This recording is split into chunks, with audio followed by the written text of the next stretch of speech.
La SNCF va être privatisée. C'est la fin des services publics, c'est la casse. Les acquis sociaux sont perdus.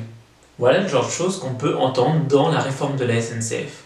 Alors que la réalité, c'est que la SNCF va faire face à la mise en concurrence à partir de 2019. L'entreprise doit se préparer à être plus dynamique, plus solide financièrement et plus agile. Pourquoi ?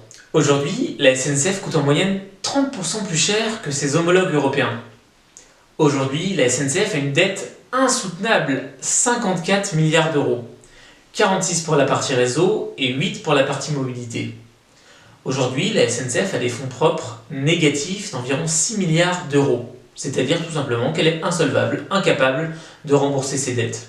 Si on regarde le financement de la SNCF aujourd'hui, on observe que les usagers supportent 39% de ce coût total. Voire même un peu plus en fait, parce que l'État investit et subventionne la SNCF à hauteur de 47%. Et donc quand on dit l'État, c'est forcément les prélèvements obligatoires, c'est forcément les Français. Le reste, les 12%, c'est supporté par la dette, par l'emprunt de la SNCF et donc l'endettement continue.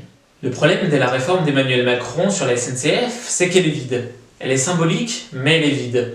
On propose quoi ? De changer le statut juridique de la SNCF, très bien. On propose de ne pas embaucher les nouveaux salariés sous le statut.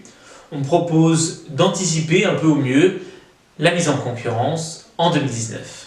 Bon, c'est très bien de gérer pour les nouveaux entrants à la SNCF la question statut ou pas statut, mais bon, on a la dette qui est abyssale, on l'a vu, est-ce que l'État va la reprendre ? Est-ce que l'État ne va pas la reprendre ? On n'en sait rien.